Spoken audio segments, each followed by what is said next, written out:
नमस्कार. बृहन्मुंबई महानगरपालिका शिक्षण विभाग अंतर्गत व्हर्च्युअल क्लासमध्ये तुम्हा विद्यार्थ्यांचे हार्दिक स्वागत. मी प्राची लुडवे आज तुम्हाला इयत्ता 7वी गणितमधील एक महत्त्वाचा पाठ शिकवणार आहे. चला तर पाठाला सुरुवात करूया. नमस्कार विद्यार्थ्यांनो, मी प्राची लुडवे. आज आपण इयत्ता 7वी गणितमधील एक महत्त्वाचं प्रकरण ते म्हणजे जोड स्तंभालेख, जॉइंट बार ग्राफ याबद्दल माहिती घेणार आहोत. पण तत्पूर्वी आपण जाणून घेऊया आपण आपल्या मागील इयत्तांमध्ये काय शिकलो. आपल्या मागील इयत्तामध्ये आपण चित्रालेख काढायला शिकलो. प्रथम चित्रालेख इयत्ता 5वी मध्ये. चित्रालेख म्हणजे काय, तर दिलेली जी सांख्यिकीय माहिती असते तर दिलेल्या सांख्यिकीय माहितीवरून त्या माहितीचा आपल्याला अभ्यास करायचा असतो. तेव्हा चित्र स्वरूप जेव्हा आपण तिचा जो आलेख काढतो चित्राच्या साहाय्याने त्याला चित्रालेख असे म्हणतात. तर प्रमाण आपल्याला दिलं असता आपण संख्यात्मक माहिती त्या चित्रावरून करता येते, त्याला चित्रालेख म्हणतात. इथे एक उदाहरण दिले. एका गावातील वाहनांचे प्रकार. एका गावामध्ये लोक अशी वाहनं वापरत आहेत. वाहनांचे प्रकार आणि वाहनांची संख्या दिली आहे. उदाहरणार्थ सायकल, स्कूटर, रिक्षा, बैलगाडी. काही लोक सायकल चालवतात, काही लोक स्कूटर चालवतात, काही लोक रिक्षा चालवतात, काही लोक बैलगाडी चालवतात. आता इथे किती सायकल दिसत आहेत? 1 2 3 4 5 6. 6 सायकलही चालवत नाहीत लोक. तर त्यासाठी ते वरती बघायले प्रमाण द्यावं लागतं. आणि प्रमाण दिलं की आपण त्या प्रमाणानुसार त्या गावातील संख्यात्मक माहिती जी आहे तिचं वर्णन या चित्रालेखाने करू शकतो. हे आपण इयत्ता 5वीला शिकलो आहोत बाळांनो. इथे मी प्रमाण घेतले की एक चित्र म्हणजे 5 वाहनं आपण समजूया. म्हणजे कुठलंही एक चित्र म्हणजे 5 वाहनं. आता इथे एक सायकल म्हणजे 5 सायकली असं गृहीत धरायचं आहे. मग त्या गावामध्ये सायकल किती असतील?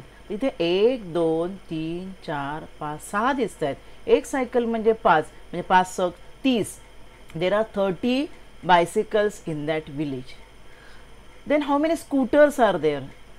Here there are 1 2 3 4 5 scooters you can see, but one vehicle is equal to 5. You have to one picture you have to consider as 5 vehicles.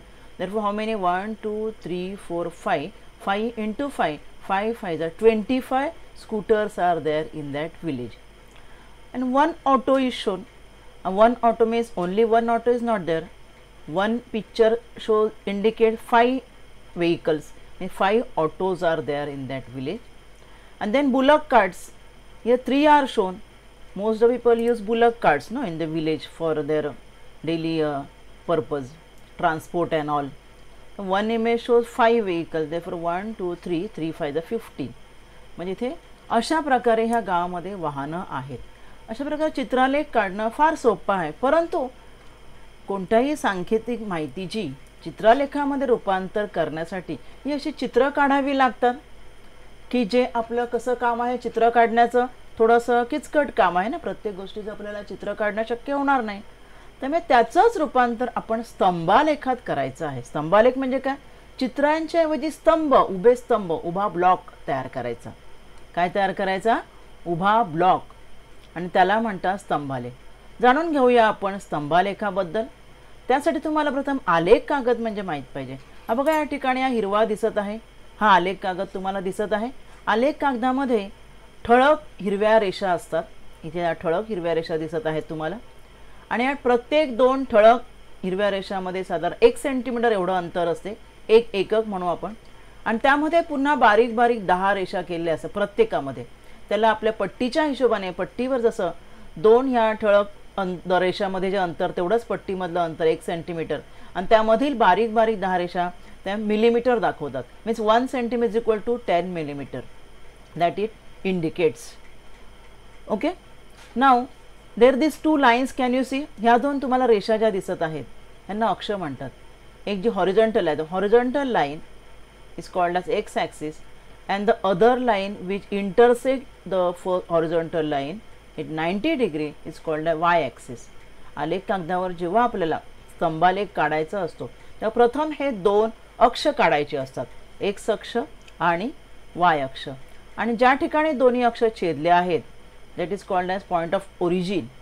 तिथून ते आकडे जे काय आपल्याला इथे लिहायचे असते ते इथून स्टार्ट होतात आणि त्या पॉईंटला 0 द्यायचे असं, point of origin, or you can say that point of intersection. आणि मग त्याच्यावर आकडे कसे बरोबर 1-1 सेंटीमीटर अंतरावर अशा खुणा करायच्या असतात. जो कुठला आपल्याला आलेख काढायचा असतो त्या आलेख काढण्यासाठी बरोबर 1-1 सेंटीमीटर अंतर आपण मानायचं आहे. जर त्या आलेख कागदावर नसेल तर असं आपण 1 सेंटीमीटर जे काही तुम्ही अंतर घ्याल 1 सेंटीमीटर किंवा whatever it is, 1 unit distance should be there. 1 unit means what? Whatever distance you will take between 0 and the first marking, it should be same everywhere. प्रत्येक मार्किंग मध्ये ते सेम असलं पाहिजे, वेगवेगळं असता कामा नये. म्हणून मी म्हटलं 1 युनिट. मग तुम्ही जे घ्याल ते तुम्ही समजा 0 to फर्स्ट मार्किंग पण 2 सेंटीमीटर घेतलं तर प्रत्येक सेकंड मार्किंग इथे पुन्हा 2 सेंटीमीटर पाहिजे, तिसरं मार्किंग पुन्हा 2 सेंटीमीटरवर पाहिजे. इथे मी अंतर 1 सेंटीमीटर घेतलेलं आहे. जसं हे पॉईंट मी घेतले त्याचप्रमाणे आता मी वाय ॲक्सिस जो आहे त्याच्यावर पण असे 1-1 सेंटीमीटर अंतरावर मार्किंग्स केलेले आहेत. हां, आणि मग त्या स्तंभालेखासाठी काय करावं लागतं? बारग्राफ. स्तंभालेख मीन्स बारग्राफवर प्रमाण घ्यावं लागतं. काय प्रमाण घ्यायचं असतं? तुम्ही म्हणाले ते वाय अक्षावर, म्हटलं मी एक्स अक्षावर नाही घ्यायचं का? एक्स अक्षावर काय लिहायचं असतं? जी माहिती आपल्याला इथे स्थापन करायची आहे या आलेखावर त्या संदर्भात नावं असतात. जी नावं असते, उदाहरणार्थ गावातील चित्र, कसली चित्र होती? वाहनांची, गावातील वाहने. मग प्रत्येक वाहनाचं नाव इथे एक्स ॲक्सिसवर येईल. नंतर मग त्यामध्ये काय काय होती आपली वाहनं आपण मागील उदाहरणामध्ये पाहिली की सायकल होती, मग बुलक कार्ड होती, रिक्षा होती. म्हणजे ज्या संदर्भात आपण आलेख काढत आहोत त्या वस्तूची नावं एक्स अक्षावर येतील. कुठे येतील? बरोबर 1-1 तुम्ही जे अंतर घेतले ना 1-1 सेंटीमीटर ते वस्तूंची नावं येतील आणि त्या वस्तू संबंधात जे अंक आहेत त्या बाबींसंदर्भात जे अंक आहेत त्या अंकांची मांडणी वाय अक्षावर करायची आहे. मग वाय अक्षावर करताना वाय अक्षावर तुम्ही किती अंतरावर घेतलेलं आहे म्हणून वाय अक्षाचंच प्रमाण लिहायचं आहे, एक्स अक्षाचं लिहायची गरज नाही, बरोबर ना? बघा इथे मग वाय अक्ष समजा आता मग अशा आपल्या रिक्षा होत्या 5, मग आता 5 आहेत, किंवा समजा स्कूटर होत्या 25. मग आपण काय करायचं आहे? प्रत्येक किती अंक आहेत ते पाहायचे. अंक जर कमी असतील तर इथे बरोबर हे पण 0 to 1 is equal to 1 centimeter. I have taken 1 centimeter, but 1 centimeter means how much number you should take, and it depends upon the data which is given.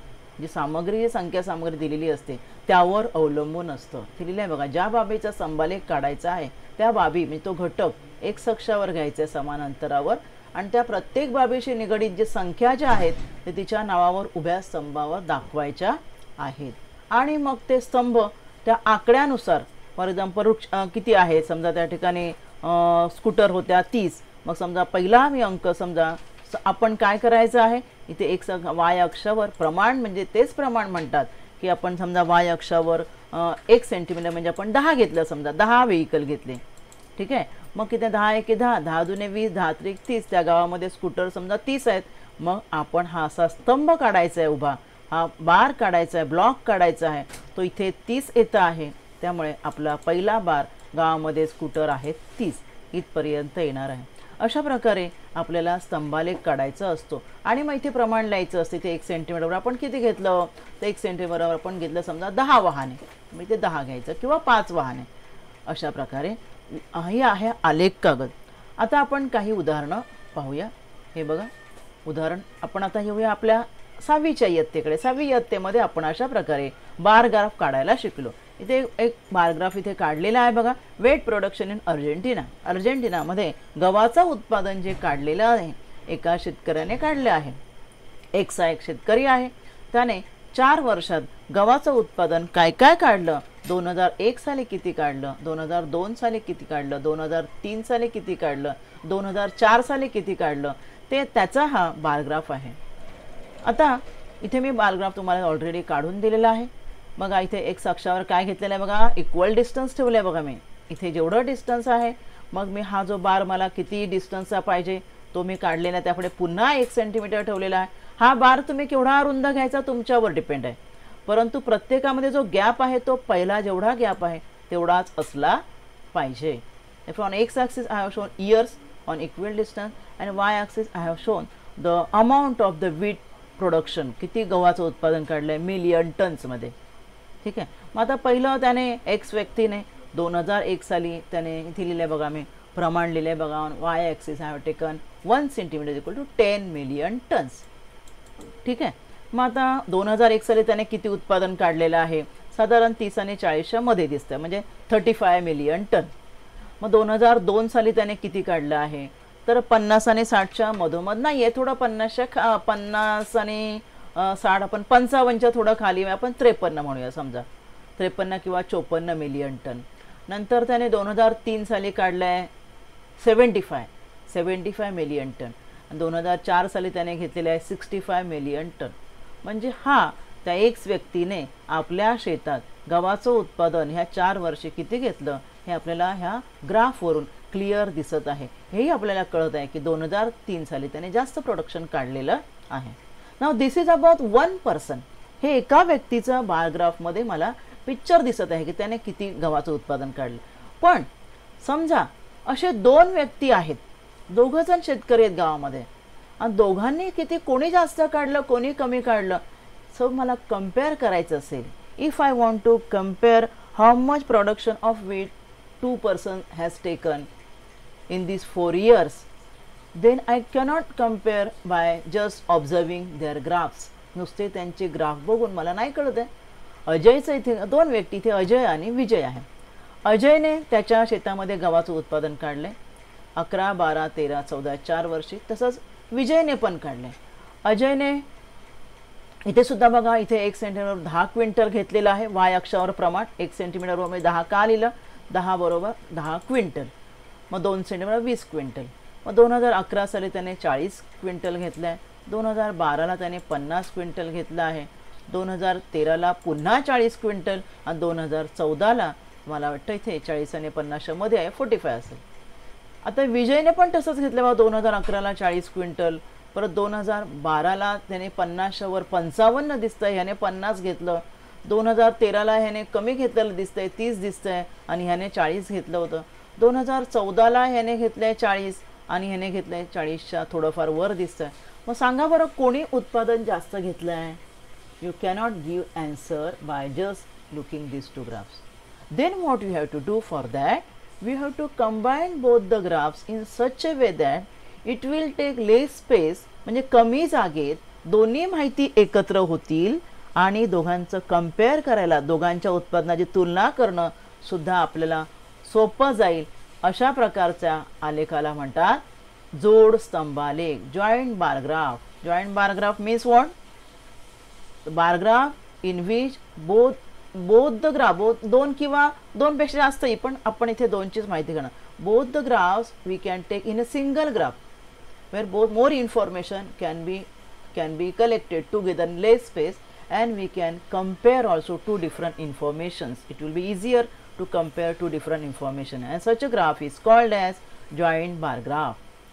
See, now here there are again the production profit of the company in 2 years. जो एक company आहे 2011 साली तिला झालेलं profit आणि 2012 साली झालेलं profit. कोणत्या महिन्यात, जानेवारी, फेब्रुवारी, मार्च, एप्रिल, 4 महिन्यात झालेलं प्रॉफिट इथे लिहिलेलं आहे बघा. 2011 साली त्या एक्स कंपनीला, जी कुठली कंपनी आहे, 430 प्रॉफिट झालेलं आहे, पर्सेंटेज असेल 430% आहे. आणि 2012ला 550. फेब्रुवारी महिन्यात किती झालं आहे, 2011ला त्याला 250 आणि फेब्रुवारी महिन्यात 2012ला 300, 2 आहेत ना. मग मी ह्याचा हा जॉईंट बार ग्राफ काढलेला आहे. जॉईंट बार ग्राफमध्ये काय करायचं असतं, तर त्या दोन्ही, आता इथे 2 वर्ष आहेत ना, 11चं आणि 12चं, दोन्हीचे जे स्तंभ आहेत ते बाजूबाजूला काढायचे. डिस्टन्स सेम ठेवायचं आहे, 0 to जे काय ते डिस्टन्स सेम ठेवायचं. फॉर एक्झाम्पल इथे मग हा एक्स ॲक्सिसवर काय लिहायचं आहे, एक्स ॲक्सिसवर जी तुम्हाला इन्फॉर्मेशन ज्याबद्दल पाहिजे आहे, तर ज्या ठिकाणी 4 महिन्यांचे नाव आहे, मग ती मी इथे लिहिली आहेत बघा, जानेवारी, फेब्रुवारी, मार्च, एप्रिल. आणि वाय ॲक्सिसवर काय आहे, प्रोडक्शनचं जे पर्सेंटेज आहे, जे काय अमाऊंट लिहिलेलं आहे ते आपल्याला घ्यायचं आहे. आता तुम्हाला सांगितलं मगाशीच मी की तुम्ही 0 पासून 1 सेंटीमीटर इक्वल टू किती घ्यायचं आहे, depends upon the numbers given, data given.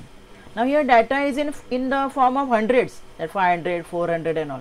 You have to observe the data first before numbering on y-axis. Now as your numbers are 450, 550, and I will take 1 centimeter equal to 0, sorry, 1 centimeter equal to 100. What unit I will take? 1 centimeter equal to 100.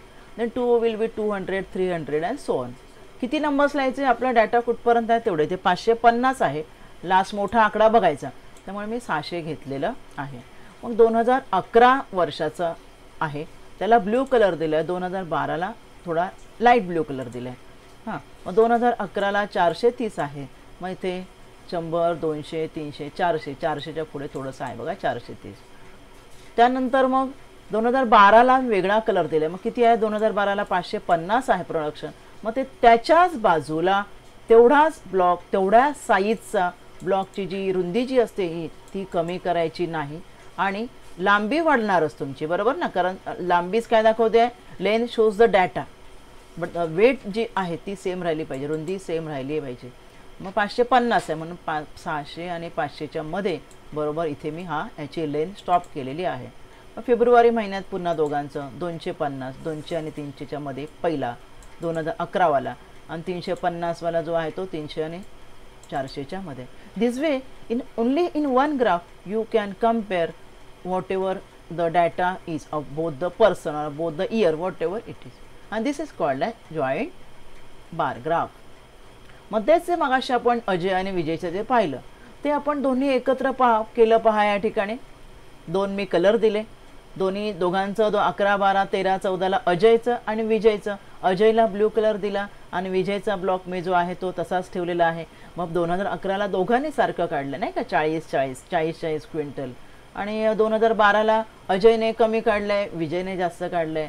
2013ला अजयने काढले जास्त, विजयने कमी काढलंय. असं आपण त्या दोघांमध्ये काय करू शकतो? एकत्र काढल्यामुळे कम्पेअर करू शकतो. And also you can answer the questions on the graph. Now I have given you 2 questions. In which year did the both produce equal quantity of wheat? दोघांनी सारखं प्रोडक्शन कुठल्या वर्षी काढलं आहे? दोघांनी सारखं प्रोडक्शन कुठल्या वर्षी काढलं बघा. You have to see in the graph and you can answer. That is on 2011. Got or not? Okay. Then next, in year 2040 who produced more wheat? 2014ला जास्त उत्पादन कोणी काढलं आहे? आपण ग्राफकडे पाहायचं. ब्ल्यू बघा, ब्ल्यू तुम्हाला ब्ल्यूची लेंथ जास्त दिसते आहे, तो आहे अजय. म्हणजे 2014ला कोणी जास्त प्रोडक्शन काढलेलं आहे? अजयने. म्हणजे जेव्हा ग्राफ समोर जेव्हा असतो तुम्ही असं कम्पेअर करू शकता दोघांमध्ये. क्वेश्चनचे आन्सर्स तुम्ही you can prepare the questionnaires also on that. Now to draw joint bar graph. आता आपण एक बार ग्राफ काढणार आहोत. आपल्याला एक क्वेश्चन दिलेलं आहे की number of boys and girls in a school are given and draw a bar graph to show this information. Information is given in school. There are number of boys and girls in 5th standard, 52 boys and 57 girls. Like that in 6, 7, 8, 9, 10. They have given us the data about the students, boys and girls. And draw a joint bar graph to compare both the numbers of boys and girls of each class. Then what I told you, first you have to how to draw. Now students, how you will draw? तुम्ही कसं करायचं आहे त्यासाठी पहिले मी instructions दिलेत बघा. पहिलं तुम्हाला एक्स ॲक्सिस आणि वाय ॲक्सिस कशावर? आलेख कागदावर. हा बघा ग्रीन कलरचा तुम्हाला दिसत आहे आलेख कागद. It is called as graph paper which having some dark lines. You can see, तुम्हाला डार्क लाईन्स दिसत आहे. त्या डार्क लाईन जे आहेत त्यांच्यामध्ये 1-1 सेंटीमीटरचं अंतर असतं आणि तुम्ही अंतर जे डिपेंड्स तुम्ही घ्यायचं आहे किती, तुम्हाला 1 युनिट बरोबर किती घ्यायचं आहे. 1 युनिट तर एक्स ॲक्सिसवर घ्यायचंच आहे आणि वाय ॲक्सिसवर 1 युनिट बरोबर किती घ्यायचं हे डाटावर डिपेंड आहे. एक्स ॲक्सिस वाय ॲक्सिस झालं. Keeping distance between the 2 sets of joint bar graph equal show the classes on X axis. आता इथे आपल्याला क्लासेस दिलेत ना, मग आपण एक्स ॲक्सिसवर काय घेणार आहोत? इथे 0 लिहायचे, पॉईंट ऑफ इंटरसेक्शन, आणि इथे आपण क्लासेस दाखवणार आहोत आणि क्लासेसचे हे ब्लॉक्स येणार आहेत. 2 क्लासेस आहेत त्या ठिकाणी, मुलांचं आणि मुलींचं. क्लासेस किती आहेत ते इथे येणार. इथे फर्स्ट आणि आता 5th पासून 10th पर्यंत आहे. मग इथे 5th येईल, मग इथे 6th येईल, मग इथे 7th येईल. असे क्लासेस सगळे इकडे येणार. ठीक आहे. आणि प्रत्येक क्लासमधले बॉईज अँड गर्ल्स आहेत. मग बॉईजला 1 ब्लॉक द्यायचा आणि गर्ल्सला 1 ब्लॉक द्यायचा आहे. Now choose the scale on y-axis, taking 1 unit is equal to 10 girls or boys. I told you depending upon the numbers. इथे आकडे बघा 50, 60 वगैरे अशा प्रकारे नंबर्स आहेत. त्यामुळे आपण 1 युनिट इज इक्वल टू 10 घ्यायचं आहे बघा. 1 युनिट इक्वल टू 10 घेऊन आपण असे पॉईंट्स आखायचे आहेत आणि using the scale work out the height of each column and draw the bar graph. And the most important thing is that you have to write the scale over here. See, प्रमाण इथे वरती लिहायचं आहे. ते पण कशाचं लिहायचं? फक्त y अक्षाचं प्रमाण लिहायचं आहे.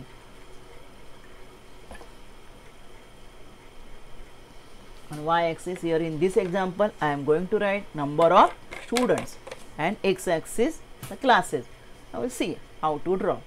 And next example, now here 10, 20, 30 like this we will take. Here I have given you the instructions. I have not drawn.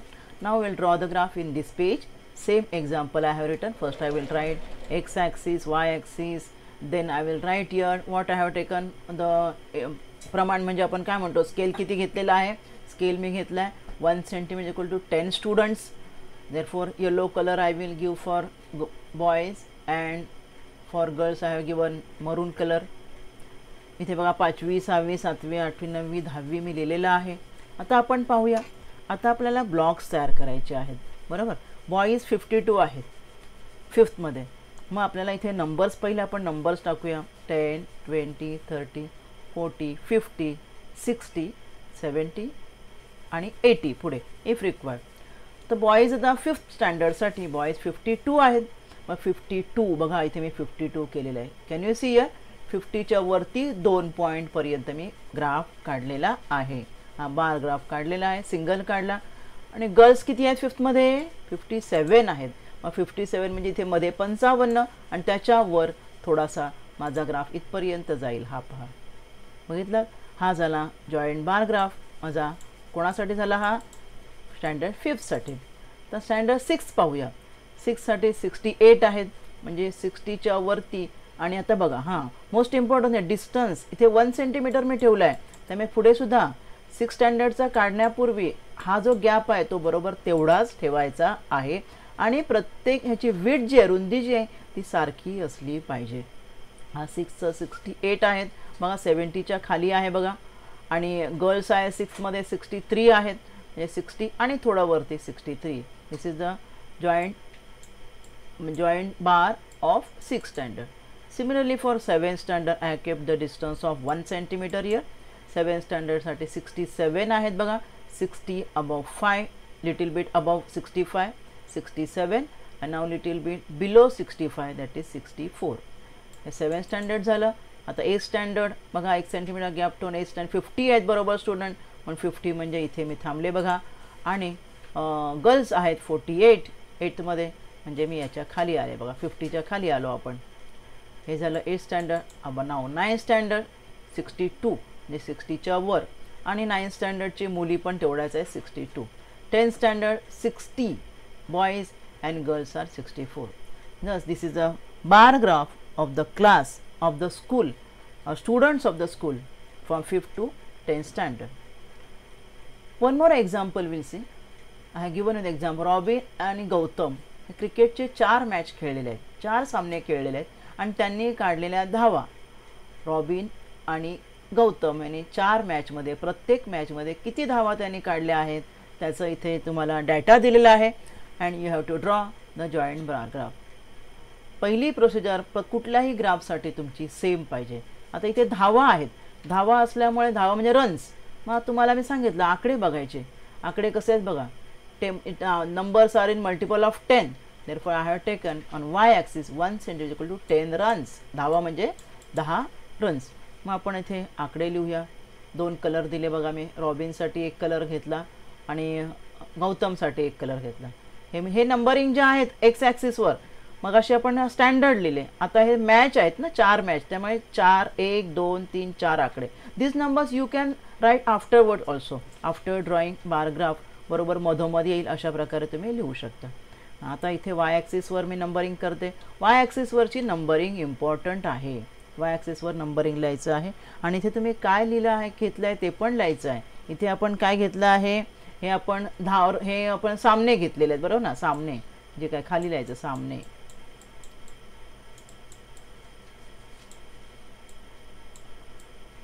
सामने घेतलेला आहे. आणि इथे आपण काय घेतलेले आहेत, आपण रन्स, मग रन्स म्हणजे आपण धावा घेतलेल्या आहेत ना, मग इथे आपण लिहायचं आहे धावा.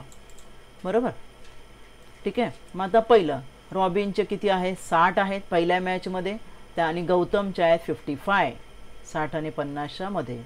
सेकंड मॅचमध्ये Robin has taken 45 runs and Gautam has taken 75 runs. See how much runs he has taken. In third match Robin has taken how many 35 runs and Gautam has taken 90 runs, highest he has done. Okay, and next in fourth match Robin has taken 90 runs and Gautam has taken only 40 runs. म्हणजे एकाने एकदा जास्त घेतलं तर दुसऱ्याने कमी घेतलेलं आहे. So you can just by observing the graph you can compare data of both the students or both the whatever it is, both the those who are players. Here they are players. Now I have taken just little bigger data, following numbers of votes. Now these are the votes were cast at 5 polling booths. 5 election असतं की नाही, ते इलेक्शनचे हे votes आहेत 5 polling बूथचे during the gram panchayat election. गावातलं ग्रामपंचायतचं इलेक्शन जे असतं त्या इलेक्शनचं हे काय आहेत, निवडणुकीचे वोट्स आहेत. and draw a joint bar graph for this data. This is example from your exercise 31 of textbook. आता कोण आहेत, कोणाची वोट्स कोण करतात, पब्लिक जे करतात ते मेन आणि वुमेन असतात. बरोबर, म्हणजे आपल्याला कळलं की एक आपला ग्राफ आहे ना, एक जो बार येणार का एक स्तंभ मेनचा असणार, एक वुमेनचा असणार आहे. आणि बूथ किती आहेत, 5 आहेत, म्हणजे आपले 5 ग्राफ असणार आहेत, एकावर 5 स्तंभ असणार आहेत, जॉईंट 5 स्तंभ असणार आहेत. आणि नंबर्स बघा, हे these are the votes, these we have to take on y axis and x axis we are going to take this number 1 2 3 4 5 what these are the polling booths. ठीक आहे. मग आता आपण ह्याचा ग्राफ काढूया. इथे सेम डाटा मी पुन्हा इथे शॉर्टमध्ये लिहिला आहे, कारण आपल्याला ते डाटा बघावा लागतो ड्रॉ करताना. हां, पहा या ठिकाणी मी काय केलेलं आहे. This is most important thing first we have to do. Remember now scale, what scale we are going to take. Now see this numbers are in multiple of hundreds, 100च्या पटीत आहेत बघा. त्यामुळे आपल्याला 1 सेंटीमीटर बरोबर 100 घ्यायचं आहे, म्हणून मी इथे लिहिलं आहे बघा 1 सेंटीमीटर टू 100 वोट्स आहे. इट ऑन 100 पाहिजे, 100 नाही, ते 0 पाहिजे. 1 centimetre equal to 100 votes I will take. ठीक आहे. आणि कलर मेनसाठी येलो घेतला, वुमेनसाठी मी पिंक घेतला आहे. ठीक आहे. आणि हे पाहे काय आहेत, 1 2 3 4 5 these are the polling booth number. हे काय आहेत, बूथ जे असतात की नाही, ज्या ठिकाणी वोटिंग असतं बघा, तुम्हाला माहिती असेल, तर त्या बूथचा हा नंबर आहे. Booth, polling booth number, booth number. Here we have to write what you have taken on X axis and Y axis, that you have to write here. हे बूथ नंबर आहे. आणि इथे काय आपण घेणार आहोत, हे नंबर ऑफ वोट्स घेणार आहोत. इथे आपण काय घेणार आहोत, नंबर ऑफ वोट्स. एक्स ॲक्सिसवर आपण घेणार आहोत नंबर ऑफ वोट्स. ठीक आहे. आता ते 100च्या पटीत आहेत. नाही बा, 100 200 300 400 500. आता किती नंबर घ्यायचे, शेवटचा हायेस्ट आकडा बघायचा किती. इथेच हायेस्ट आकडा आहे 850, म्हणजे मला 100च्या पटीत 900 पर्यंत आकडे लिहायचे आहेत. बरोबर, लिहिले. आता आपण ग्राफ ड्रॉ करूया.